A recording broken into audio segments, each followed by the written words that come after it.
Urban warfare is the most dangerous form of combat on the face of the earth. Rooting out the enemy while staying alive requires nerves of steel and specialized skills. Now, Canadian soldiers leaving for Afghanistan are learning what it takes to defeat the Taliban on their own turf.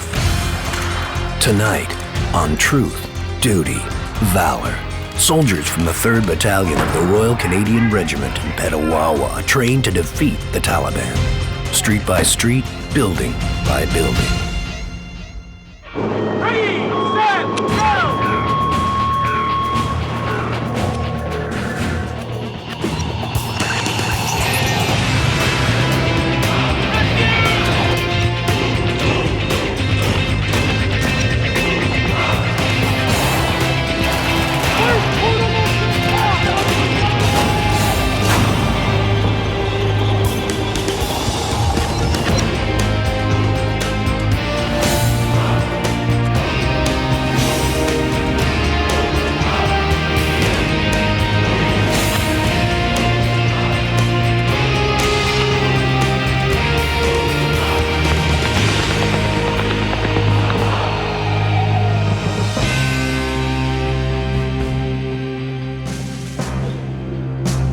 Okay, we just got orders from the Platoon commander to take out the lower floor of this building. Okay, clearing out all the rooms.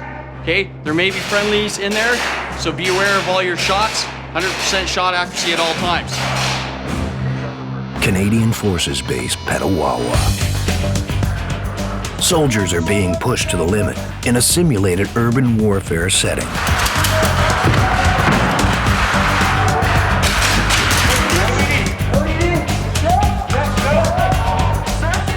There's a lot to learn. Many of these soldiers are new recruits. Most have never seen action. You wouldn't want to be staying in that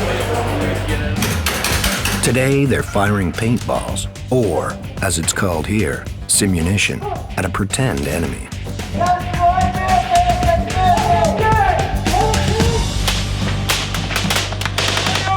But soon, the bullets will be real. The 3rd Battalion of the Royal Canadian Regiment is deploying to Afghanistan. They'll be joining a conflict that has cost dozens of Canadian lives and wounded many more. Now, these soldiers are being taught the latest urban warfare techniques. Urban combat is one of the deadliest forms of fighting. Everyone here knows what's at stake. Private Elliott Fauteux from Kitchener, Ontario signed up a year and a half ago.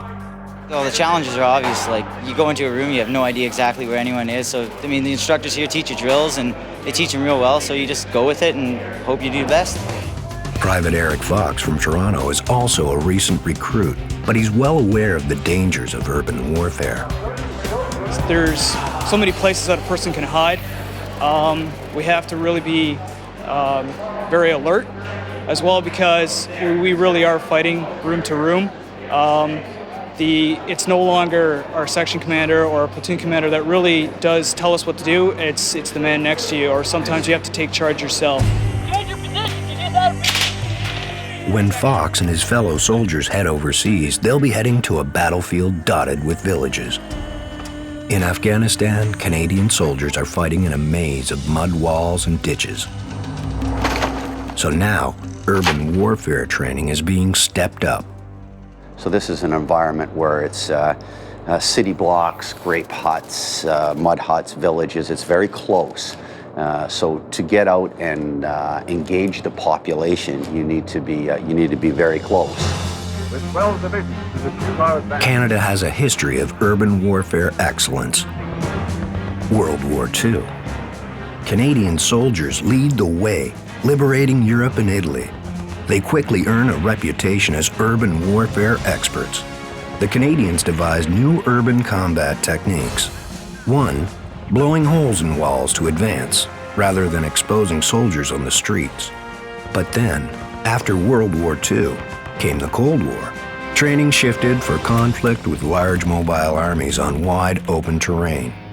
But now, the reality of conflicts like Afghanistan is forcing further change. Urban fighting skills are once again vital. One of those skills is specialized shooting.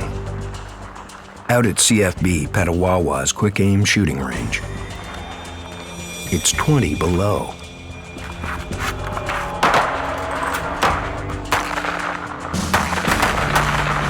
Three RCR's November Company is learning how to shoot quickly and instinctively. It's a skill critical in urban settings where the fighting is fast and close up. Make sure you guys can fire quick, accurate shots at short distance. Be confident you'll be able to hit the target, 100% round accountability, and be able to take up the stance and engage a target quickly at short range. Major Brian Healy has already done a tour in Afghanistan.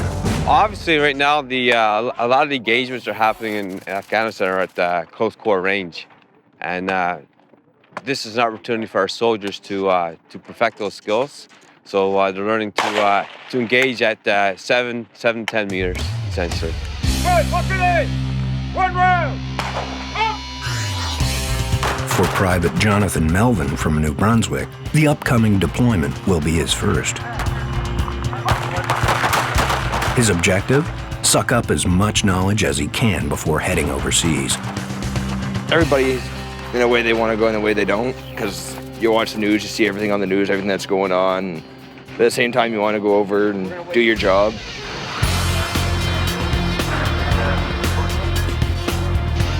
The next morning, the training starts with a bang.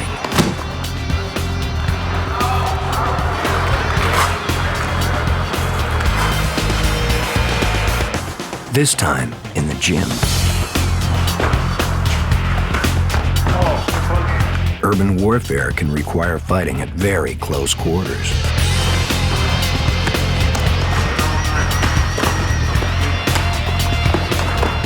The things this does is it teaches confidence. If they have to go into close quarters without their weapons, they know that they don't necessarily need their gun to take somebody down. Okay, let's go.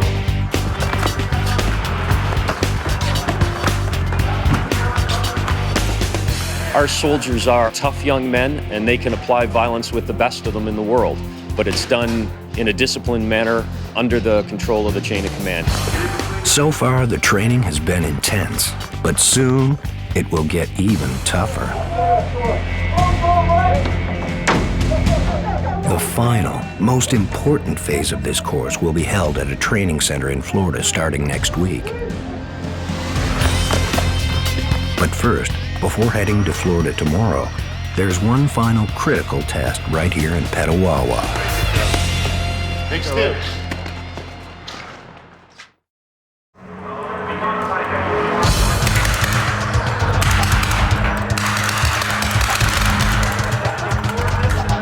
It's the final day of the Petawawa phase of the urban warfare course.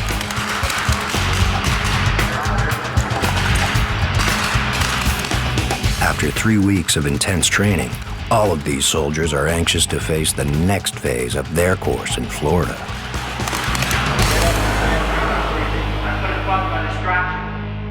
All of us are real excited for it. We can get out of the snow and go down to Florida for a couple weeks and train at a different base, and you have no idea what the environment's going to be like. So, I mean, it's excellent. But before heading south, they've got a full day of action right here. Obviously, we're going to have a problem with the language barrier. First, taking prisoners. If you work with an interpreter, you have to ensure your interpreter uses the exact same language you do. If you raise your voice, your interpreter raises his voice. You scale down your voice, your interpreter will scale down. This is where you got to work with your interpreter. This phase of the course is winding down, but that doesn't mean it's getting any easier. All I'm going to do is take my foot up, kick, push him back. I want my stand-off, my stand-off position there, okay? In Afghanistan, controlled aggression will be the key.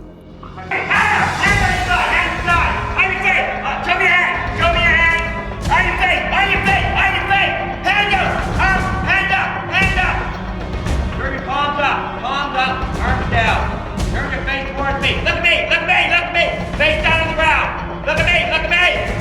Right? I'm leaning control and dominate that individual. The soldiers have learned a lot in 3 weeks.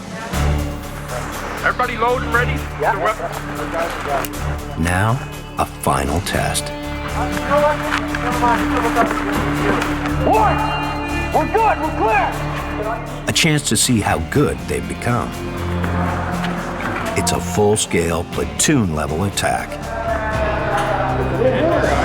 The keys to this combat: speed, maintaining momentum,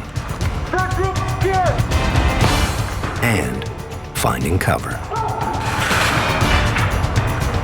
Move on that side.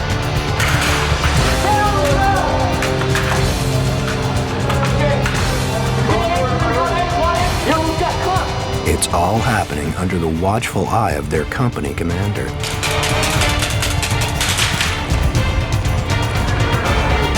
The attackers take casualties. One of them is Private Fauteux.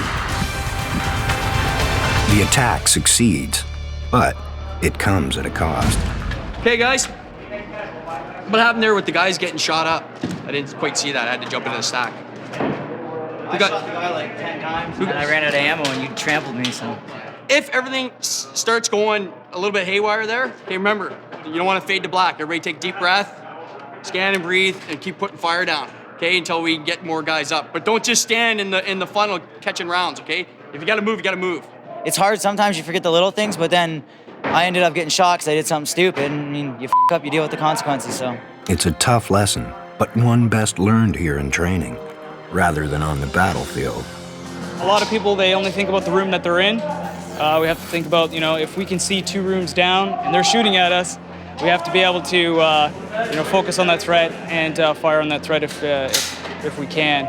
So we need to be 3-dimensional. Despite a few missteps, these young soldiers are learning quickly. They've come a long way since the start of the course.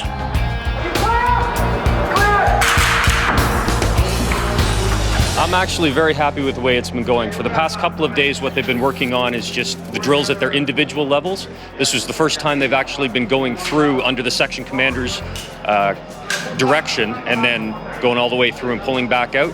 So absolutely some details to work on, and we will work on that till it's perfect. But I'm very happy with the way this is going, and I think by the time that they get up to platoon level and then at company level, well, I don't think there's anybody out there that'll beat them.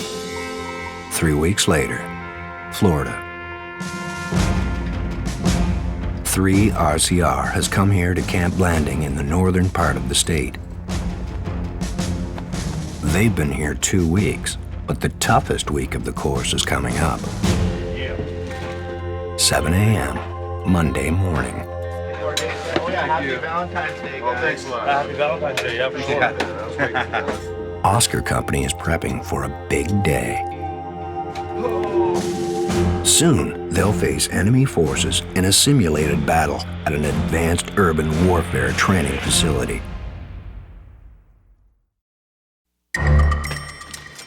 He comes up, does his normal scan, checks the door, ensures that it's locked. Today, 3 RCR's Oscar Company will go on the attack. For the set, you mean? In a moment, they'll move out. That's it for me, sir. The goal? Capture or kill enemy combatants holed up in Camp Blandling's urban terrain facility in Florida. It's been set up to resemble urban areas in parts of Afghanistan. We're going to do a demonstration. But first, an important lesson in teamwork. Once that's done, we're going to break off into your groups, 2 to 3 man breachers with each of the platoons, and then we'll go through with them as integrated breachers, okay? Sergeant, go through.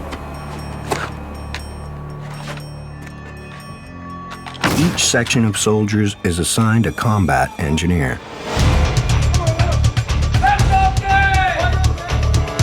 Their job? Do whatever it takes to clear obstacles, including doors or barricades.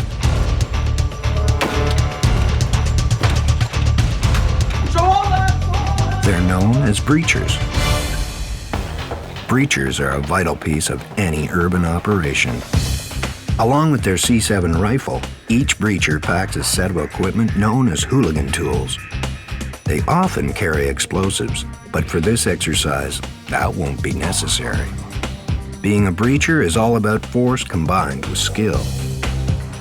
Each carry battering rams known as thumpers for smashing down a door, and a set of pry bars to crack open doors and windows. Thing is with breaches is it's whatever you're dealing with. So you could have doors opening outwards, left, right, doors opening inwards, different locking mechanisms. So it's identifying exactly what you have first, what you're up against. And when you're in the heat of a battle, you got to be able to identify that really quick.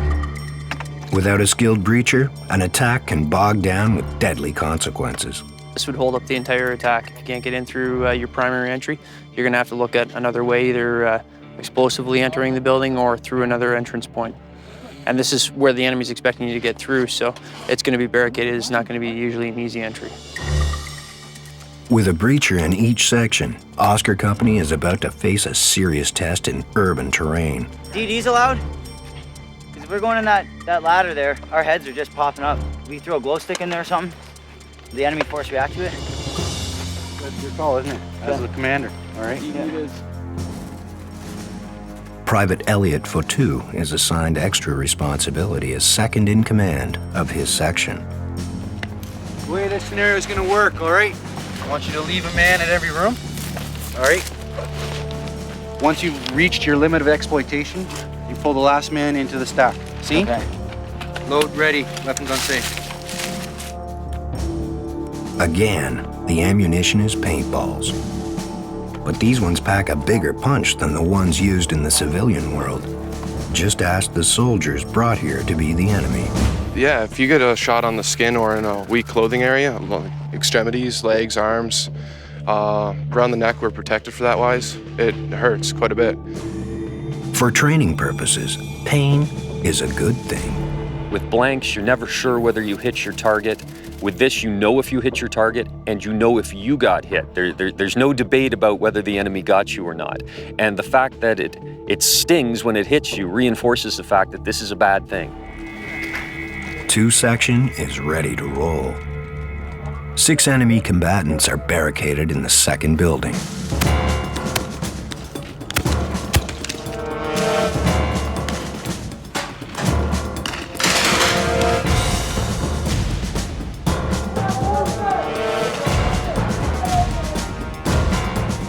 The bad guys are called Badgers.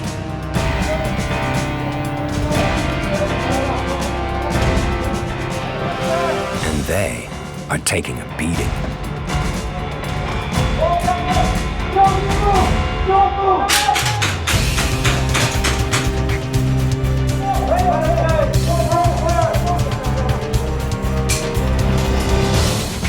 The enemy is overwhelmed. It's over.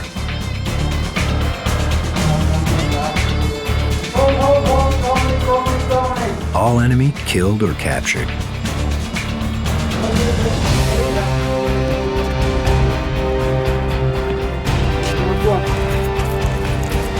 And no friendly fatalities. In urban warfare, casualty rates can be as high as 30%. Not today. That was awesome. In the stairs? All right, gents, grab a seat and let's not. Time for a debrief. First of all, it went really well. I was really impressed. We'll do it step by step. The approach is good.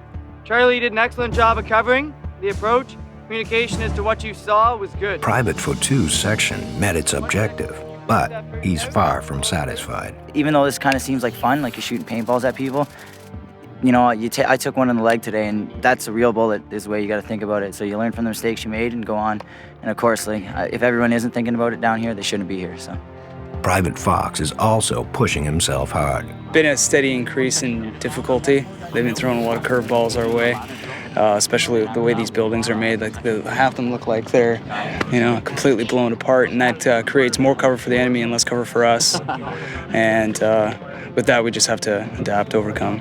Their company commander sees his troops bonding and gaining confidence. It's absolutely key. These soldiers need to be absolutely confident to know that there's no doubt that they're going to win, that their drills work. And it's the same with if something does go wrong, they know that their buddies are there for them, that everybody's been trained in the medical procedures, and that if they do happen to get wounded, it's not going to be a life ender. Their buddies will get them out and back to the medical stations. When we come back, we'll see how 3 RCR soldiers do fighting in confined areas in the dark.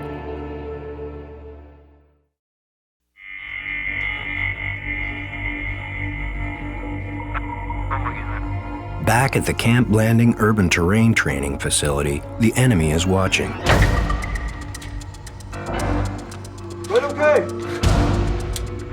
The soldiers of 3 RCR are gearing up for another assault. This time on a building with multiple stories. Cover up the stairway. Extra floors, attics, and basements will make this a typical urban warfare challenge. Situational awareness will be critical. I got 2 open doors here, straight ahead. In battle, losing track of exactly where you are, and most importantly, where the enemy is, costs lives.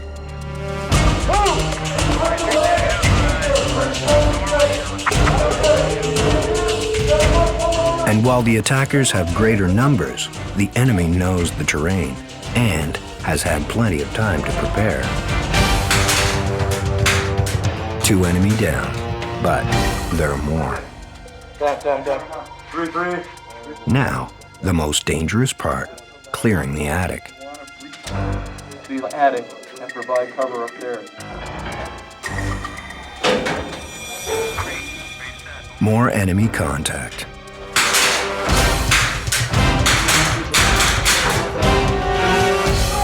What do you got? Another confirmed kill.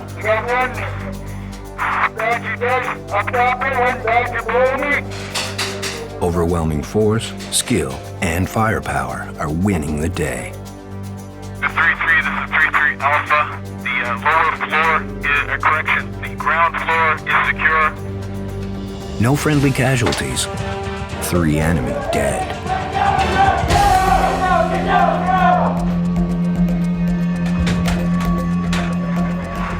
That's removed top. It's 3-3, this is 3-3 Alpha. Top floor is secure. We're just securing one more Badger, and he'll be taken out immediately. The 3-3 Delta, acknowledge over. Prisoners are taken. The soldiers leave the objective under cover, moving as carefully as when they approached. Getting sloppy now could leave them vulnerable to a counterattack.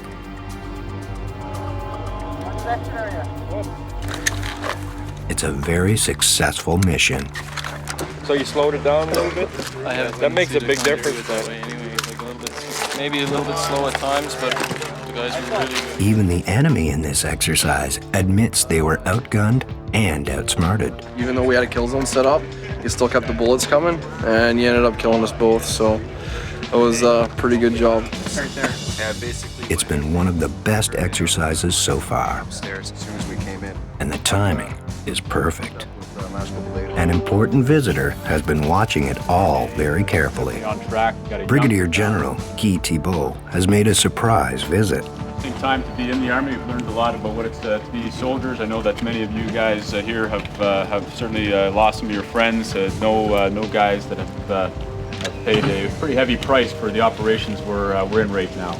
And from that perspective, we're certainly all proud of what they've been doing. We're proud of what you've been doing. A job well done. Time for dinner and a soft bed. Guess again. This exercise is all about simulating conditions on the battlefield. The soldiers will be spending the night in the field.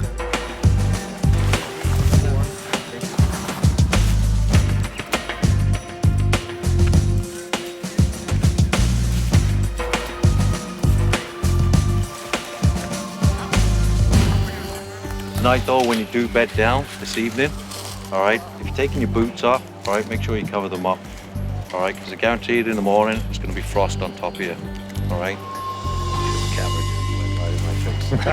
But before hitting the sack, there's still more work to be done.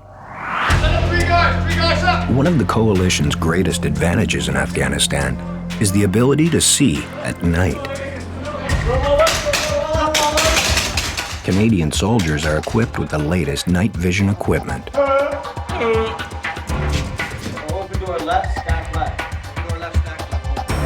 They also have a laser sight on their rifles. And the laser is invisible unless you're looking through the night vision goggles. Well, you have to have the PAC-4 laser attached to your rifle here. And when I press the button on my rifle, I can see a beam of light that is invisible to the naked eye, but with the night vision goggle, I can see exactly where my rounds are going to hit. Oh, it's a huge advantage. We can work under the cover of darkness, whereas our enemy, which is right now in Taliban, do not have that sort of capability. Oh, it helps your confidence extremely. Knowing that you have that much of superior technology to your capabilities is a phenomenal advantage.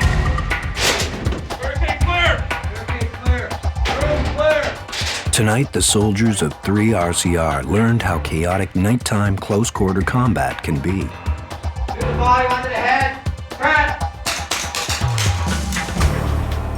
But they also experienced firsthand the advantage advanced technology can provide. It's something these soldiers are happy they have as they prepare to head overseas.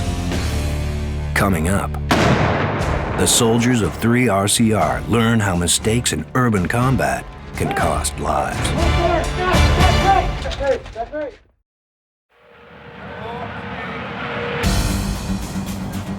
Go! Go! Don't run! It's the final week of training in Florida, but for the soldiers of 3 RCR, this certainly hasn't been a southern holiday. And it's about to get even more severe. Go! Go!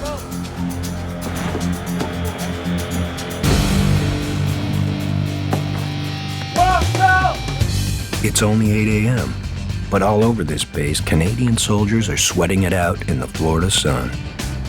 And today, the urban warfare exercises get more complicated and potentially more dangerous.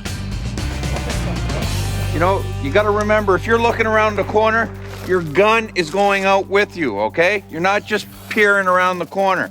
You're bringing your weapon so you can engage at a target if required. Okay, gents, the only other After 3 weeks of training, November Company's Private Jonathan Melvin is feeling the strain. Okay, well, you just Urban warfare has been an eye-opener. get them out of your way. It gets pretty intense. Like, you're trying to do what you got to do and get around all the spare bodies that are in there, and it can get pretty intense.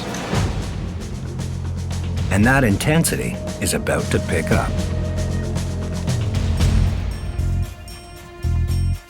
November Company's objective? Take a building filled with an enemy barricaded inside.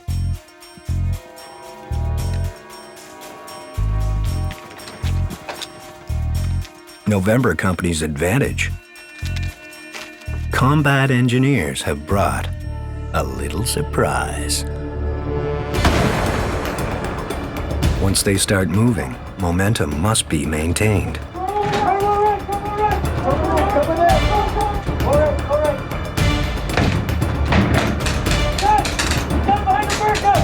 Several enemy are wounded and captured. In the heat of battle, soldiers must keep their composure and make split-second life and death decisions. A non-combatant caught up in the battle is left unharmed but secure. A good result. This time, the instructors didn't throw any curves into the attack. This afternoon, that'll change. It's time to up the ante. Things that we're trying to impress upon the soldiers is that these are ideal conditions. Whether it's warm, you're getting 6-7 hours sleep a night, 3 meals a day. In a theater such as Afghanistan, you're going to be tired all the time. Meal hours are going to be irregular. You're going to be under a lot of stress. Winning an urban battle is about skill and determination, but also equipment. This generation of EST, it's the best so far compared to the first generation back in the early 90s. Sergeant Mike Gallant and the rest of the 3 RCR soldiers are equipped with the latest in body armor. Ceramic ballistic plates provide protection front and back. The vest gives the soldier the added confidence and survivability, especially with the added plates. It gives the soldier a standoff of that extra survivability in the center chest, center back area. he can get in there with better confidence, and might be an extra 25 pounds, but you know what? With the extra 25 pounds, if you take 2 rounds to the chest or the center of the back, you'll go down, you'll be bruised, but you'll be able to walk away and fight the rest of the day. Get down here! Body armor can turn the tide of a firefight, but it has to be used correctly. In urban ops, we want the soldier to approach his enemy or the threat area directly on. That's meaning the plates are directly to the front. So when a soldier enters the doorway, he stands off, he's squared with the door. His plates are presented in a manner that it gives maximum protection. Back to the training. November Company is moving in for their second assault on the building. But this time, they're in for a shock. Him and I are gonna go out, yell good breach, going straight up the stairs. You're the third man in the stack, it's on your account. The breach goes bad. On your account. Whoa. The instructors have reinforced some of the doors, making entering more difficult. There's a delay. Now the enemy knows they're coming.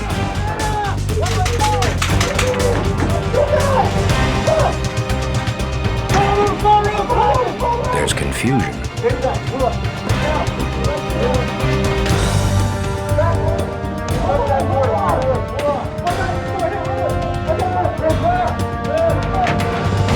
Finally, the building is secure. But if this had been a real battle, several soldiers would have been wounded.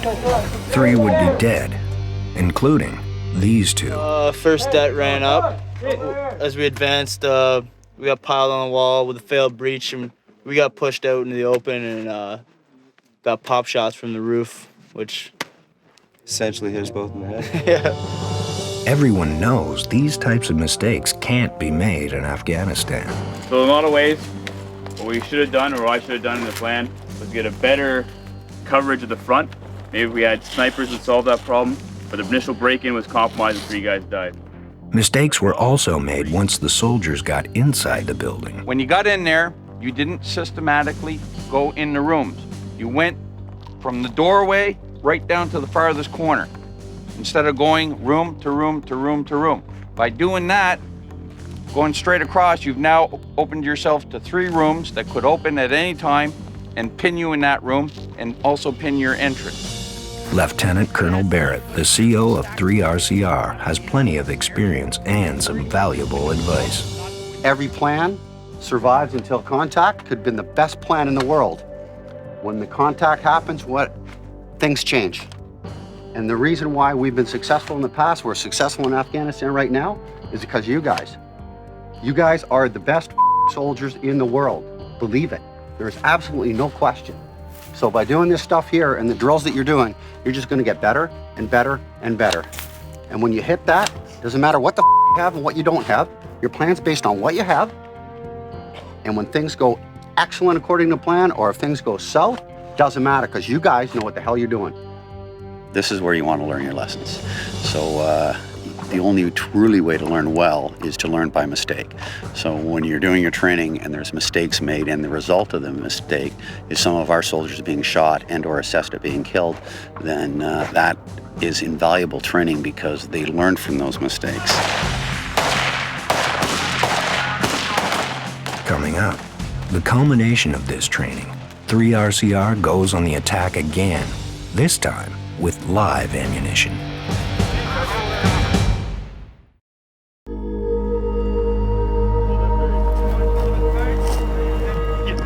So far, the soldiers of 3RCR have been pushed to the limit. They've experienced fighting in some of the toughest simulated conditions possible. Now, they're about to put all that training together, and this time, they won't be shooting paintballs. For the final exercise, the rifles will be loaded with live rounds. But before going live, it's time to train for situations when your only weapon is your own body. Start whipping. Clap the other leg. Okay. That's it. And that arm is up so that as I'm the opponent, you can still observe me and counter me. A lot of this is muscle memory and instinctiveness, that if they find themselves in a situation that they will automatically react and have the skill sets to react, but also not escalating the scale of force unnecessarily. Good. Next man. Come on, get over it. Oh, too much dessert. Okay, stop. You're reaching for the ground. Remember? Roll into it. Roll into it. Remember, you were shot at. I know that. Go back there. Feel shame. Private Fauteux is next. Hey, I suck at this. Not gonna lie to you. It's hard. We'll watch. Yeah, you might need to edit this one. Next man. Okay, you're reaching for the ground. Don't do it. Okay, plant this other leg so I can't come in and stop you. That one too. What do I tell you about this arm? Okay, you're looking up at me. You're stopping me from hitting you. Good. Up, fighting stance. Better. Remember though, you got both your arms down here. You want to keep one up. Yeah. This one's guiding so you can spin away from it. Okay. Remember, you get it again though. I know, I got the bad habit, sir. I know. Yeah, beat it. It's over, but not for Fauteux and another soldier caught fooling around. It's physical enhancement. It's doing their bodies good and learning life lessons. Tough love. Lesson learned.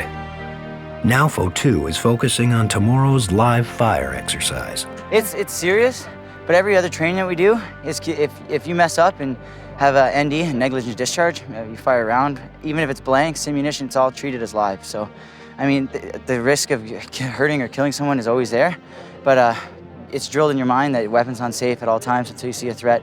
And you notice it's live, but it's just pushed in the back of your mind, and you just do your proper drills, and it's second nature to you. It's the same story for Private Fox. You just get in a different mindset, because now that you're playing with real rounds, you do really have to make sure that you keep both eyes open and scan your arcs. But like, we all have lanes pretty much, and we have to maintain those. 2 hours later at the simulated Afghan village, Oscar Company rehearses with paintball ammunition for tomorrow's live fire exercise. Okay, we're clear. They're also armed with simulated grenades. The key today, systematically clear each building, making sure not to overlap firing positions. Overlapping fields of fire tomorrow could have deadly consequences. For the final exercise tomorrow, not only will the ammunition be live, so will the explosives. Combat engineers prep charges. We use this to take out the locking mechanism of doors to gain entry into buildings. We can make linear charges that'll take off hinges, slant charges going from one corner of the door to opposite corner on the bottom. We can make silhouette charges, like a man-sized hole in the side of a wall. There's always something new. We get to use explosives, obviously. It's fun. And really, we're looked at from all the other combat arms as experts and have a little bit of expertise in helping the battle group move forward. Go, go, go, go, go! Back in the village, Oscar Company has successfully cleared several buildings. The instructors like what they see, with one big exception. Remember, walk. Remember, we're walking on this range, gentlemen. We teach them don't move any faster than what your mind will think or be able to register what's going on around you. And if you run, one, they're not getting situation awareness, and two, the muzzle's going up and down, so if they come under contact, they're not accurate. By walking, they are taught to walk fast, and there's close position, and they can accurately engage a target and take it down. This may be a simulation, but under fire it's hard to slow down and think. A adrenaline rushing through the body, and yeah, you just want to get there as quickly as possible. It's really hard. I mean, you're going in there and all you're thinking about is completing the mission. Even though this is a mock mission, you know, make-believe or whatnot, the adrenaline's still going, the heart's pumping, you know, the explosives go off, you can hear the gunshots, you just want to get in there. It's super hard. Tomorrow, the realism will be stepped up when Oscar Company attacks the village again. This time, using live ammunition.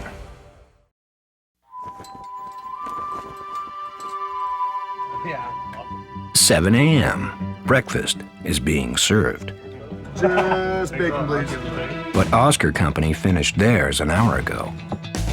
They're already in the field. On a day when they will face the challenge of the live fire. What better way to blow off a little nervous energy than a workout? On the base obstacle course, Oscar Company is timed as they run through the 10 stations. Come on, Jay. Go. You got this. Come on. Let's go. They must finish together.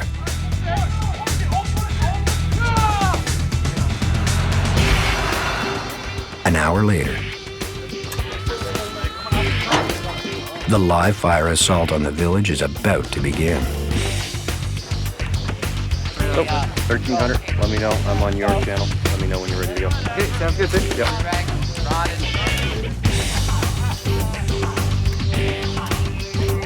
Major Percy is confident his company will do well. It's very important. It's the culmination of all their training because, of course, when they get overseas, it is all live, what we call a two-way range. So they've done it all with dry, with blanks, and with simunition. Now they're up doing it with exactly the way they will do it when they get on operations overseas. They've got it. They'll do just fine.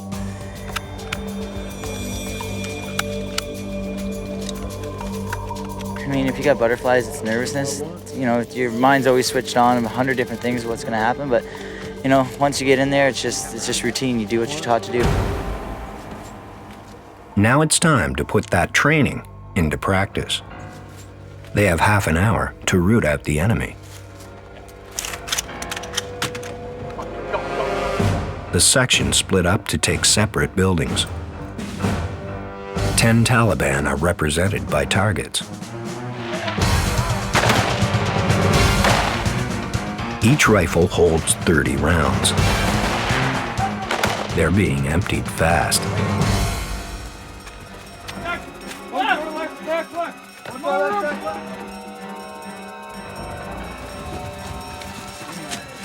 The breachers are called in to blast a door.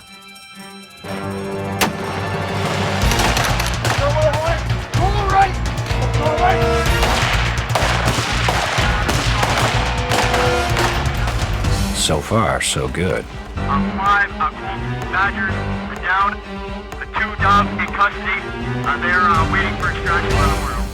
The next objective is 100 meters away, across open ground.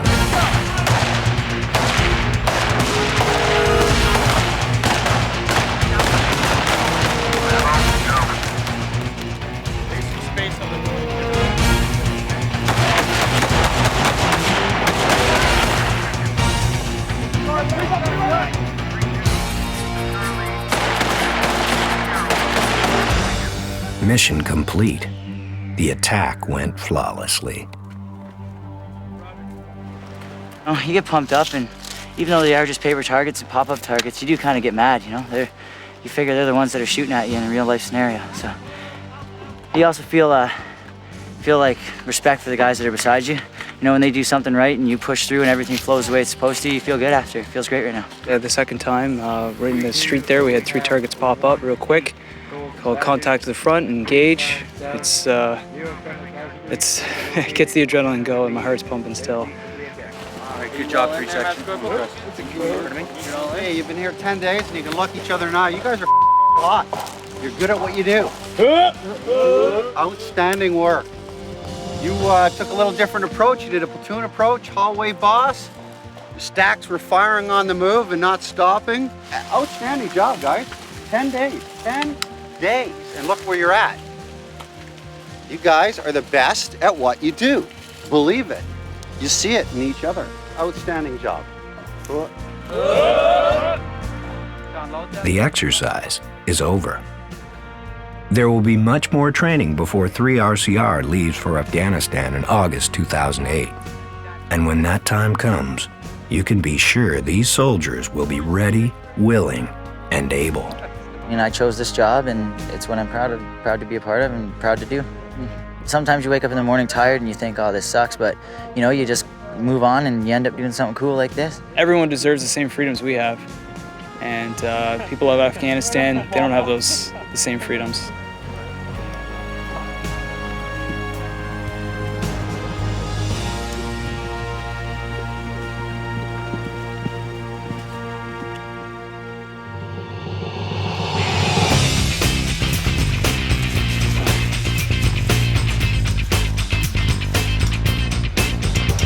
Like I'm the underwear model here. There you go. Oh yeah. You protect yourself. I am coming at you. Guys, what are you doing? I didn't teach you that.